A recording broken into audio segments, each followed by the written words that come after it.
What is up, my bodyweight warriors? Welcome back to another video. Today I've got my top tips when it comes to achieving your first press to handstand. The reason I wanted to make this video is because it's been 11 weeks now since I tore my supraspinatus, and this past week has been really the first week I've got back into the handstands and I've actually managed to do some presses. And it just reminded me of how much I love doing this skill and how it was one of the main drivers for me getting into bodyweight training. It was one of the first things I tried to learn. I think it's just an awesome move to be able to do. So I wanted to give you basically my top 3 training tips to help you achieve the press to handstand a little bit faster. Just be aware that I do have a full press to handstand tutorial on this channel. It's a little bit old, it's a little bit long-winded, but all the progressions are in there. There's a bunch of useful information and I will link that down below. Tip number 1 is the press to handstand is not a strength move, it is a mobility move. I get asked this quite a lot. How would you build up strength in the shoulders for press to handstand? And yes, there is some strength element, but the majority of the strength that will be required will be determined by how much mobility you are lacking. So if you have really great range of motion in your hips, you've got a really good pancake, a really good forward fold,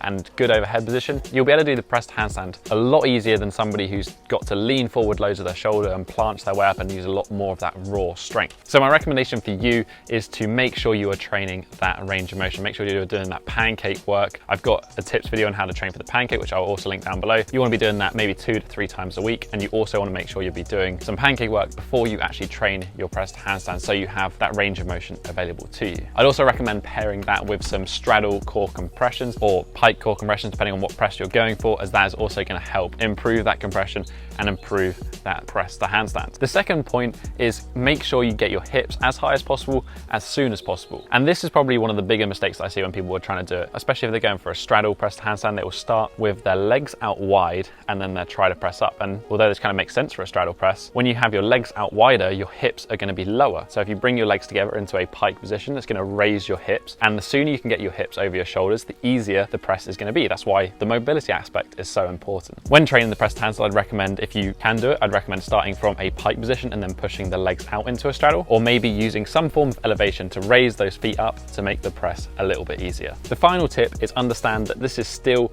very dependent on balance and your ability to have awareness in the handstand. And I see a lot of people ask me, I want to achieve a press to handstand. I'm like, cool, what's your handstand like? I'm like, well, I can't hold a handstand. Well, you know, press to handstand is definitely comes after achieving a good handstand first. I would say you want a minimum of about a 30-second hold in a handstand beforehand, so you have good awareness, good balance before re-practicing the handstand. There's a lot more you can work on in the meantime. When you are at that point, adding in things like jump press to handstands, where you're going to take out a little bit of that strength requirement, but you still get that awareness through the range of motion, or even slow negatives are a really great way to start achieving your first press to handstand. But that is it. That's basically my top 3 tips. Mobility first. It is the primary, it's the foundation, it is the thing you should be thinking about most when it comes to press to handstand. Then we have make it easier for yourself, get those hips higher, bring those feet together, use an elevation, and finally make sure you don't forget that balance aspect. Either doing some negatives, doing some jump presses, or just making sure you have a solid handstand to start off with is going to be great for building that foundation. But that has been it for this week, guys. If you enjoyed this video, hit that thumbs up button and support the channel. If you have any questions about what I've talked about in today's comics, leave a comment down below, join the conversation. If you have a friend who is trying to achieve the press to handstand, why not share this video with them? But